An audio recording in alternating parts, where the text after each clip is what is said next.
very nice to have you here. Just to set up the stage, I would like to read a piece of an article. So it says, after ChatGPT launched in November 2022, it amassed more than 100 million monthly active users in just 2 months. And they recently said that they plan to close the year with 1 billion in revenue.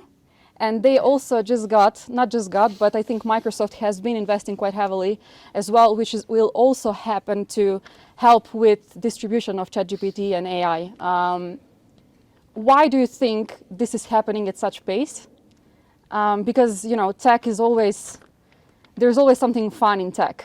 We had blockchain, we had Web3, but that, I think, kind of, the talks about that kind of, went down. But ChatGPT and AI kind of feels that, is here to stay. Why do you think is that? In my opinion, AI, it was actually brewing for a long time, more than 10 years, I would say. And it was quietly in the background. And now I guess it just filled the void with no giant news or technology being present. So AI probably just replaced blockchain, and now this is the most popular thing now. Domen, I think you're the most involved into these discussions. You follow a lot of discussion panels regarding this. You're using AI quite heavily in your work every day. What do you think? So I would say 2 things. If we compare crypto and blockchain and this AI, AI has shown some real world applications already. Yeah. So maybe this is one of the reasons. One more reason is maybe because it's available to a general user. So before you had to have some AI, some education, whatever, understanding all the models and everything. And now basically you can communicate with ChatGPT through the natural language, so you can just talk like to a person and you get some results back. And I think this brings the technology much closer to general audience, and maybe this is why it's sticking more than all the other stuff. Luka, can you maybe just touch upon where do you see actually the biggest impact AI does? In which field? Is it tech? Is it software engineering? Is it somewhere else? Yeah, I guess we're all a little bit biased as software engineers that we think it helps us. But just as a technology, I think it can be applied to a lot of different fields. Anywhere where you have to generate content, that's a weird word, but like text or anything like that, based on some sort of, on a tedium, let's say. For example, in software engineering, it's really good at creating like the boilerplate code that you need, more than, let's say, some actual logic that you want to implement. And then in other fields, it might be good for generating documents that nobody reads, let's say, and stuff like that. Basically, just professional sounding text, I think, is one of the best applications of AI right now. But as it's getting better and better, also the applications are going to grow. Erik, what do you think? Do you want to add something? What are the biggest impact or the use cases?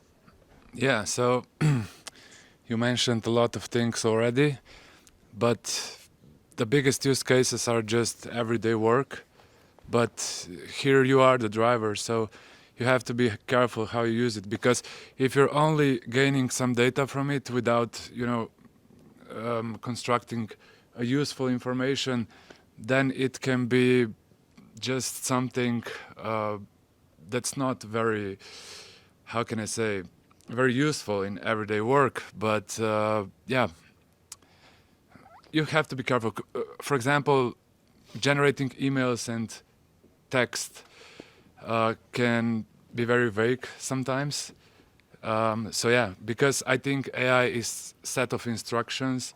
It doesn't have any spirit or personality.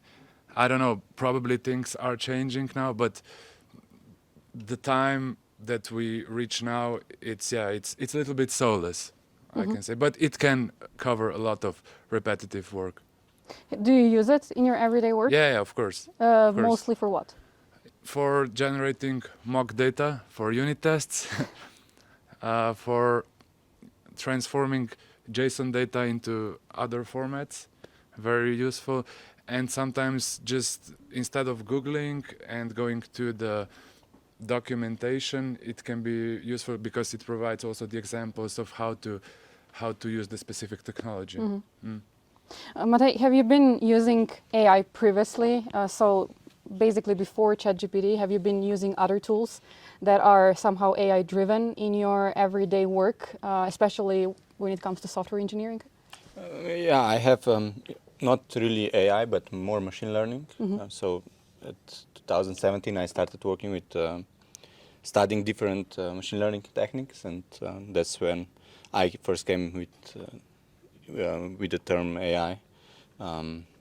But yeah, I didn't use it before actively, like ChatGPT, until it launched. So yeah. Have you used? I think some of you, or through conversations with you, I've learned that you also use Copilot, GitHub Copilot, quite heavily. I think part of the code that drives ChatGPT is also part of GitHub Copilot, right? Especially because Microsoft is backing up all of these tools. What do you think about GitHub Copilot, Luka? It's not as good as they make it out to be in the marketing. You can't really tell it, oh, I want, I don't know, this component with this kind of logic. It's not gonna create it perfectly. But it's really good as a super-powered sort of IntelliSense in the editor, where it will know, for example, like what statement you want to write, 1 line, maybe 2 lines. It's gonna be really good at that. And I feel way faster with it. When I didn't have it for like a month, when my subscription ran out, I just felt super sluggish and like I went from 120 FPS to 60 FPS, or everything was just like slow. I couldn't think as fast as I did with Copilot. The biggest sort of benefit that it gives is writing tests. Like you said, I don't think I've written a test in the last year. Not because I don't write tests, it's just because I let Copilot do it. I write the titles of tests, it should render blah, blah, blah, and then it will write the test. Domen, for you, what type of challenges does AI or Copilot or tools like ChatGPT solve in your everyday work? Where do you use it mostly? So yeah, any kind of repetitive work which is not super complex. So like documentation, tests, mock data. You can also use it for code review, for example, or refactoring, or for example for bouncing ideas, or it can generate some short snippets to do some small task. But yeah, now it's becoming more and more powerful because the more context you give to it, the better results you will get back. And also now, if you're using the Pro version, you have these custom instructions where you can like give it the context, like I'm a software engineer, I do this and that. You can say like treat me as an expert, don't like give me some useless stuff like that. So with these instructions, it actually goes on steroids, I would say. So it can be quite helpful. Yeah, I've seen actually on Twitter 2 or 3 days ago, there was like a preview of what the version 4, I think it's the latest that's being rolled out of ChatGPT, and it can do some amazing stuff. I mean, mind-blowing stuff. Let's say one thing is, I don't know, it can generate code or architecture for you from just a sketchboard on a blackboard. Are we becoming, as engineers, are we becoming obsolete? No, so we're not becoming obsolete, but I would say that so if we compare an engineer who will use AI and the one who will not, the one with AI will of course be faster in a lot of things, because there is a big percentage of our work that is this repetitive task which are not super complex, so here we will get a lot of advantage. And as you mentioned, the newer versions allow us to also upload files, so I don't know, data sets or images or whatever, and it can process that stuff and understands what's in the image, so this becomes really, really powerful for like it can be your like assistant, and it just depends on you how you drive him and him, her, whatever, it. And of course you have to say please, because you never know when the machines rise, how they will treat you. Yeah. Erik, I think you mentioned previously when we were talking about, I think, I don't know who had the talk, but you said, about the personality thing and making, content more, let's say, attractive. I've seen quite a lot of, people use it to create content and to create techno content, and if you see the latest blog posts are actually very similar. Yeah. The keyword cumberstone is a red flag for me. But what would you say, let's say, to content creators or to engineers that actually work with this? Yeah, if you're gonna use it, do it in iterations. So let's say the first version is the one. If you're gonna post it somewhere on the web, people are gonna raise hands. Okay, this is ChatGPT content. So yeah, you actually take the first version and then you rewrite it a bit, and then you proofread with ChatGPT, for example. And then you go over and over again until you reach the point where it's not so like generative-ish, and of course that you are that you like the actually how it reads. Yeah, this is how I use it. Mm-hmm. So basically, just like a startup point. To create a skeleton or to get an inspiration, and then the rest is actually you adding, the personality of the content. And another aspect as a software engineer is, especially when you're building an SDK and you want to have a well-documented code, but this is something that you don't want to deal with so often, and you can just paste this code if it's open source to ChatGPT and say, okay, generate me documentation for every property, every method, every protocol, every abstraction, and it's gonna create really, really good output. Do you want to add something? No. No? Okay. Can I hear just a comment? Yeah. So there is like an interesting phenomenon now. So we have, for the content creator, we have like two types of people. So people who create the content and people who consume the content. Mm-hmm. On one hand, you have people who make content, they don't want to write it, so let's automate it with ChatGPT. On the other side, you have people who don't want to read it because it's too long, so let's summarize it with ChatGPT. So basically, we're just like creating content with AI and reading it with AI. So we're just basically the brokers between two AI things, which is quite like interesting and thing that's happening. We could say this like post-humanism. Yeah. When Luka? I would just have a small comment on this AI content. I read a comment which I really liked. Why would I want to read something that no one could be bothered to write? Yeah. Mm-hmm. So Yeah. you need Very to powerful, add some soul into it. Yeah. And I also think that this will come as a problem in the future, since this ChatGPT and other language models are all trained from these articles, and now those ChatGPT programs write additional one. So when they will learn a new language version model, they will have real problems knowing what's the real content and what is already made up content. And this is kind of vicious circle of garbage in, garbage out. And we might become more dumb in the future. It's an interesting thought, and actually it's a very good segue into ethics and what we should be taking into account when using such tools. What would you say to a person that just starts using such tools? What they should be careful about? Yeah, so never post any sensitive information, never post any personal information. Do not post any proprietary licensed code in it. Anything that you don't want to end up on the internet or it's someone else's response on ChatGPT. Mm-hmm. You want to add something? Yeah. Yeah, I would say because we are the driver here, so we have to take this responsibility. Because otherwise we are just there are resources that are burnt, and this comes at a cost, at least of electricity, for example, and the output is actually something that AI produces, but with a touch of human. So our touch actually matters here. Mm-hmm. And yes, for someone who's just starting, especially with ChatGPT, I would say it's really important to know how to prompt it. Because if you ask it leading questions, it's going to answer in a way that sounds pleasing to you. Like if you ask it, how do I do something in a tool, it will just give you a solution how you do something, even if that something doesn't exist in that tool.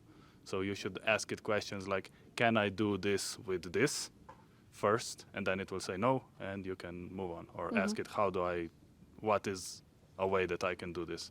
But there are also, when it comes to ethics, I think in software engineering, apart from proprietary code, like you said, we don't have so many problems because I think we're all sort of have this baked in culture of sharing. Like you take some code from here and you give some code there, and Stack Overflow is full of it. You just copy. But open source too, right? Yeah, but when it comes to stuff like, for example, image generators and art, there's a lot of nuance there, because the art world, or like anything in that kind of sphere, is not so open source, where like this is a company that's making billions and billions, and it's basically sampling its data set from people who either do this for free or maybe do commissions for very little money. And there's definitely a discussion to be had there. Yes. Maybe the first step that those large language models should do is to actually cite the source where some content was pulled from. Yeah, and this is probably some hard thing to do for them technically, but this is something that needs to be done at the first place before talking about ethics and all other stuff. I think I want to also touch, I'm not sure how much time do we have, but I think one thing that it's super interesting in when you think about ChatGPT is how the way we learn software engineering changed. And I think the first use case when they went out with ChatGPT was that you can use it as a learning body. What do you think about that? Will usually how it goes, like people go to universities, they get computer science degrees. Will that be, going into the future, will that be necessary, or are we, gonna learn computer science with ChatGPT? Luka, I think you work quite a lot with mentoring and everything. What do you think? Yeah, I think ChatGPT can be a great learning resource if you are, I don't know the word, not smart enough, but if you're diligent enough to check its work, because it will give you some very confident answers, and some of the time it's not going to be right. And also it's, like we talked before about the growth mindset and the locus of control being internal. In university you have deadlines, you have tests, you have all of the structure, and for some people that is great because it helps them actually maintain the focus, and those kinds of people are not going to be able to probably learn with ChatGPT on their own, or it's going to be way slower. So basically, there are downsides. Yeah, basically what you're trying to say is that, if you are using ChatGPT, you have to know what to ask. Yes. So yeah, you can use it as a learning buddy, but you still have to have, the structure, the right knowledge, and the right basis to actually know I don't know if I would trust it myself if I wanted to learn something new, like not even in the field of computer science, just something I have no idea about. I don't know if I would go to ChatGPT for that. Domen, I'm not sure if you were studying at the Faculty of Computer Science here in Ljubljana. I was, yeah. Yeah. And there are exams with like open books, right? Is it okay to use ChatGPT during an exam? What do you see? I mean, is it ethical? Is it, yeah. I mean, there are exams where even ChatGPT will not help you because you have to write your own thoughts on something, and ChatGPT won't help you here. I mean, you can use it, but it's gonna sound the same for a lot of people, so it's easier to spot this. Otherwise, I mean, we had some exams where you could have a computer internet connection and everything, which I think is great because it simulates like real life scenarios where you have to solve a problem, so it doesn't matter if you like ask a colleague, you Google it or whatever. the goal is to solve the problem and to understand what you did and how you did it and why you did it. So if ChatGPT helps you with that, sure, why not? Well, you have to deal with I think with plagiarism and stuff like that. That's something that I think is going to be hard to solve, at least. Luka, sorry, Domen. Yeah, I mean, I can just comment. So there is ChatGPT, which generates some kind of content, but then you also have other types of AIs which can detect if something was written by ChatGPT. So this then can go in a vicious cycle, and I don't know how to solve this, to be honest. Yeah.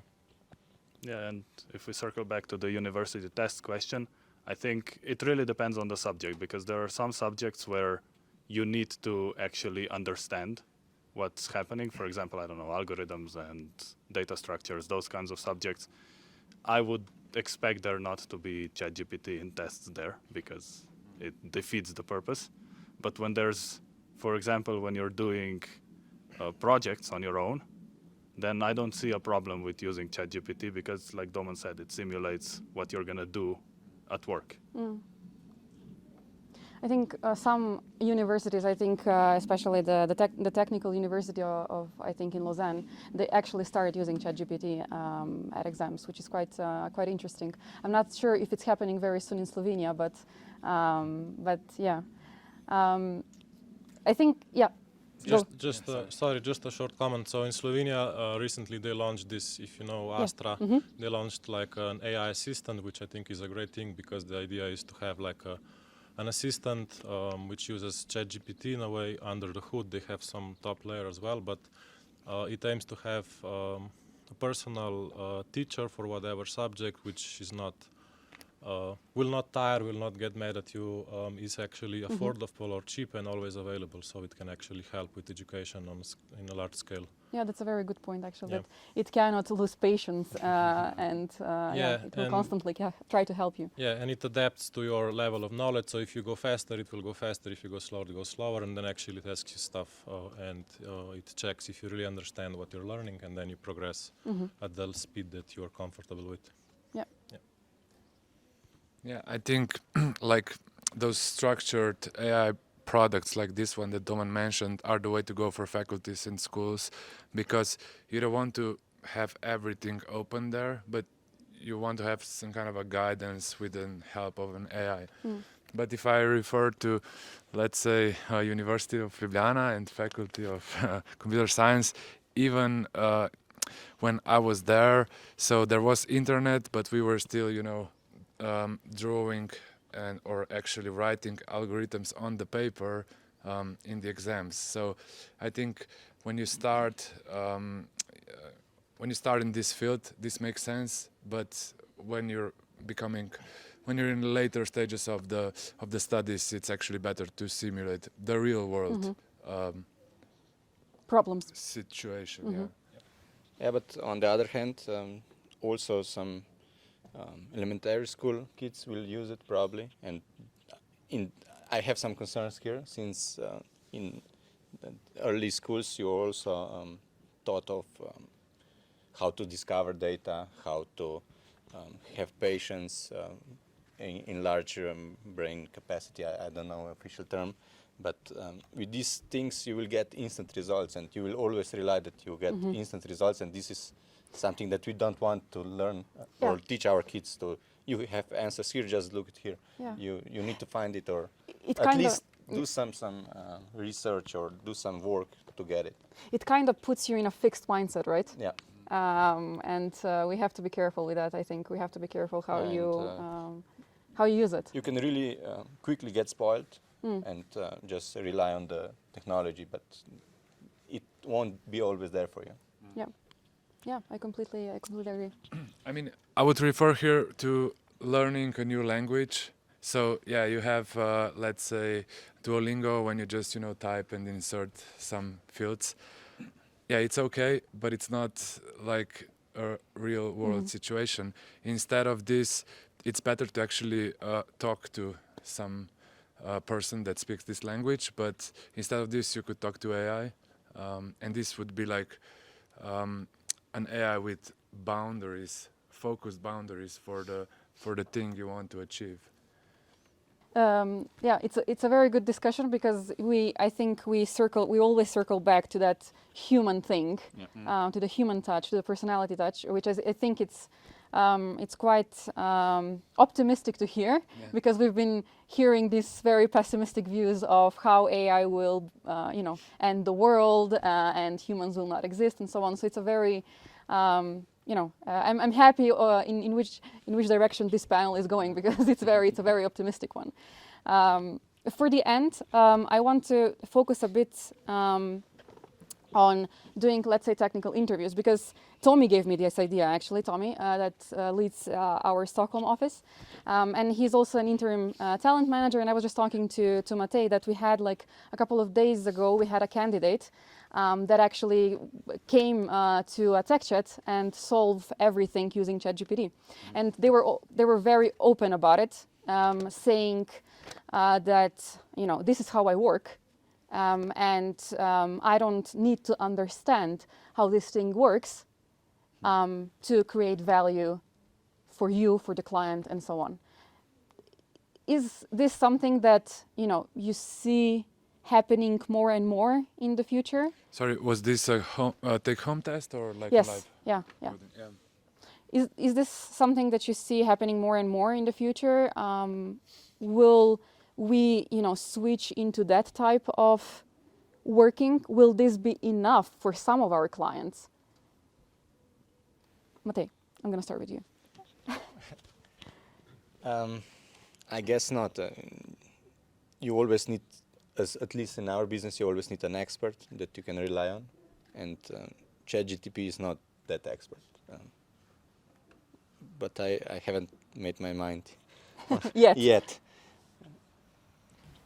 Yeah, I would say the example you provided, I would say this is actually good, because with a take-home test there are no boundaries. You can use whatever you want, and if this is something that takes you to the result, that's fine.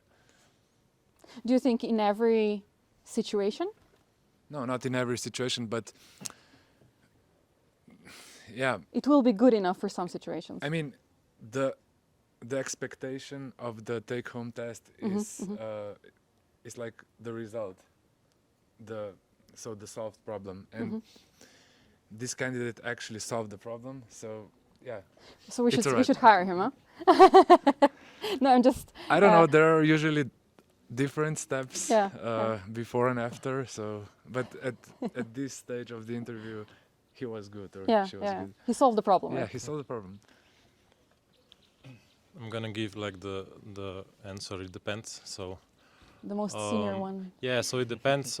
Based on my experience, this approach is okay until something breaks, and then you need someone who understands stuff under the hood and solve the problem. And this is something ChatGPT will not help you with. So when you're learning any kind of technology or any new thing, you should understand like the fundamentals and stuff under the hood. And then when you have the basics down, you can use ChatGPT to like autocomplete and suggest you whatever. But then when it breaks, you will know how it works and how to fix it. But without that knowledge, as long as it works, but when it breaks, it's gonna break like badly, and yeah, it's not gonna be fun. Yeah. Luka, you want to add something? Yeah, I just want to circle back actually to the previous panel on seniority. Someone who solves the problem can be a good developer, great. You can finish a Jira task, great. But if you don't understand the product, if you don't understand how to talk with the stakeholders, and if you don't care to do that, then the seniority would be in question, because there are many other parts to a consultant's job than just writing the code. I would say writing the code is probably not even the majority of what we do. So, But I would add something here. So the main thing of the take-home test usually is to actually showcase the hiring manager, recruiter, or like the engineer on the other side, also the system design. So how you wire all the components together, because this problem shouldn't be just like one method solving, I don't know, some string modification, but it's usually a set of components that communicate with each other, and let's say this is some kind of a product, and if you're only gonna use AI, you're gonna hardly achieve, a good solution here. So we would also have to dig into the solution to see how it was made, and if the person is actually, if the system design decisions were good, then probably it is a senior. Yeah, if after the take-home assignment on the tech chat, this person could explain why the decisions were made in the code base and understand what is happening, the trade-offs that were made, then yeah, that person would be a senior. But if, like you mentioned, they mention, yeah, I don't really care to understand this, I just solve the problem that the client has, that's not really the right approach, I think. Yeah, but it's we don't have time, but I think it's I think Victor asked this question. It was like, some clients or some problems require solely juniors, or they don't require thinking about these things. Maybe it will be enough for those clients, for some it's fine, situations. but that's not a senior engineer, at least in my opinion. Yeah, yes, I totally agree. And just to close this panel, and thank you everyone for participating. I think in a world or in the future, even though AI and ChatGPT will be present even more, solving, having the mindset to just understand the problem and having, a mind that knows how to solve problems, that would be something that, will help us going forward. ChatGPT and other tools will just be, a support, but we need to think into like building that problem-solving mindset in order to succeed in software engineering. Yeah. All right, thank you. Do we have time for questions? Yes. 10 minutes? Okay. Oh, okay. How am I going to do this? Okay, maybe I need your This one? Yeah. Wait. Okay, great discussion panel. I'm curious, what do you think, how will this AI influence our perception of knowledge? So thinking about someone who is knowledgeable today and who will be knowledgeable in 20 years' time, when you can get answers in a different way than you do now. I think a similar question was probably posed when the internet became a thing and probably when books were a big thing. Whereas whenever our access to information becomes easier, we fear that knowledge will get diluted, that anyone will be able to just find out anything and it will not have any value to know things. But being able to connect your knowledge and experiences to solve a different problem is still going to be valuable. And that's still what's valuable today. Me telling you that, 5 times 6 is 30, that's not super valuable probably. Okay. Okay, sure. I just wanted to comment. So this is just another tool. So okay, so this is just another tool which we'll use.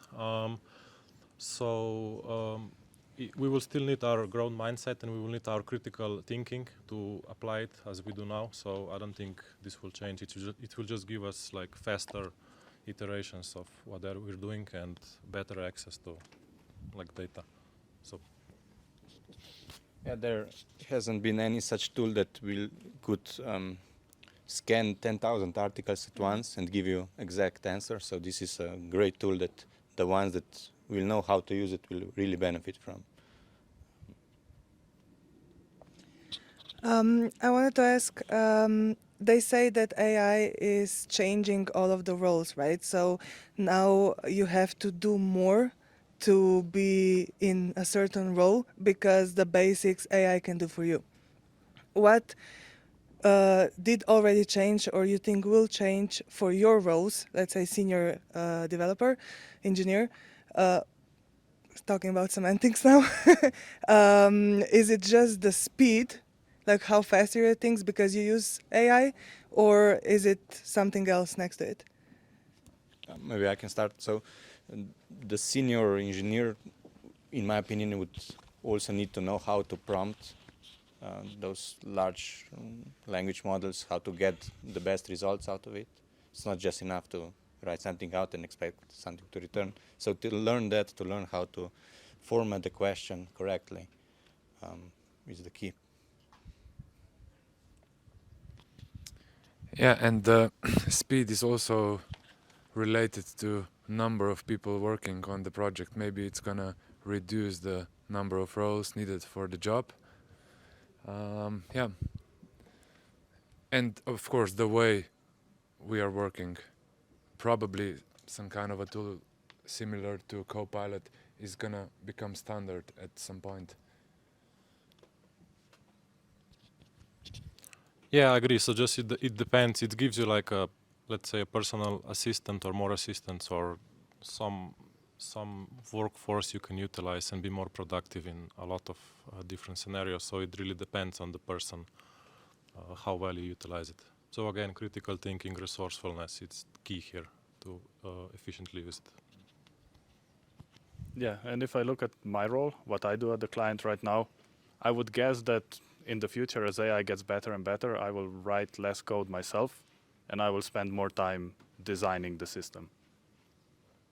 And just let Copilot or whatever the AI is going to be write the actual code.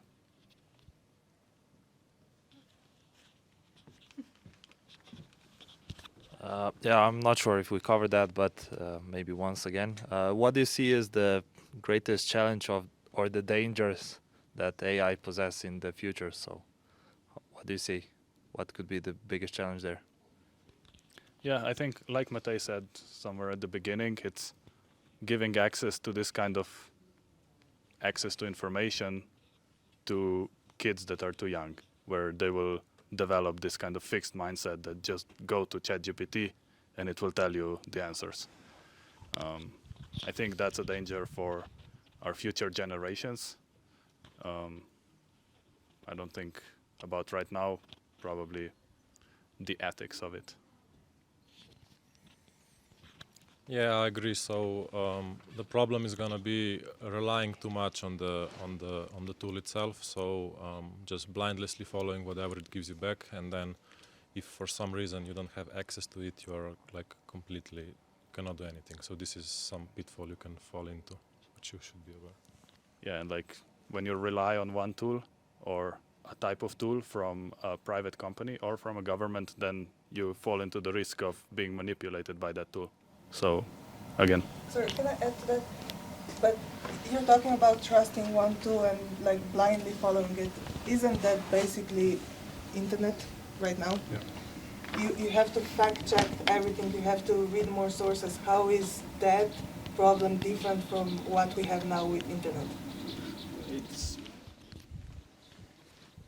It kind of is different since you have many sources on the internet where you can fact check this, or even books. You can always fall back to books and fact check if something is real or not. When it comes to GPT, you always can ask one question, and if you rephrase that question, it will still give you from the same knowledge base the same result or similar result. So in my opinion, it's kind of different, but I see your point. If I can comment on this, I agree with you, and I would say probably the same with elementary school and giving ChatGPT to kids. I'm just really afraid because it really sounds like my teachers in 2001 just warning me, don't rely on Google. Before that, 20 years, don't rely on calculators because you won't have them at any time. Don't you think this is like a trap of this age? Yeah, that's always a driving argument. Why do we still have teachers in schools?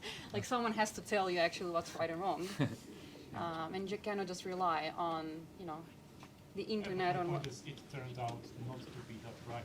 Yeah. I can use Google and yes, yeah, with my responsibility. But actually, So yeah, if you take the example of calculator, calculator will allow you to calculate something fast, but you will still know how to calculate this by yourself probably. And if you Google something, you will get some results, and you should put in the effort to understand what you actually Googled and what is the result and how it works. And it's the same here, so you shouldn't blindly trust it, but still apply some critical thinking. Can I just, with kids, I would say probably you develop critical opinion, right? You're not born with knowing what's a good website and what's a bad website. And it's actually, research shows that even like 15-year-olds right now are really, really, really bad at distinguishing bad information from good information. So I think the issue is probably not with adults as much, but just because it's crucial when you're kind of developing, that someone is there to teach you how can you critically distinguish good from bad. And this is something I think ChatGPT cannot tell you. No, right? it can't. And to also circle back on the difference between, let's say, Google and ChatGPT, ChatGPT will always give you an answer that sounds confident and correct.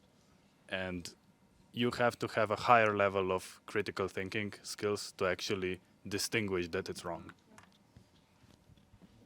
Most teachers will do the same, you know.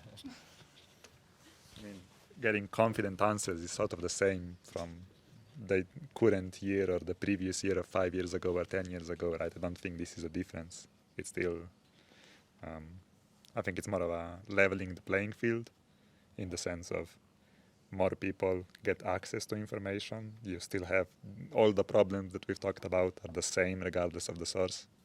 I don't think it's a difference with ChatGPT or any of this. Then we can go to your name and then. Yeah, so I just wanted to mention, like on Tia's question, right? So ChatGPT is kind of replacing Stack Overflow slowly but surely. But one thing that Stack Overflow had that ChatGPT doesn't is like kind of built-in fact checking, right? Like every time you posted an answer on Stack Overflow, there was like a horde of angry engineers like waiting to prove you wrong, or like how your answer is deprecated, or whatever, to get those sweet internet points. But ChatGPT gives you an answer and there's like nobody who's gonna like fact check it or tell it, hey, this is wrong or it's suboptimal, right? So I think that's one of the differences. It gives you information at face value with nobody to really like chime in to verify it. So you kind of have to do it yourself, and yeah, there's a due diligence that many people might not have, right? All right. Agree. All right. I think everyone deserves a round of applause. So thank you all.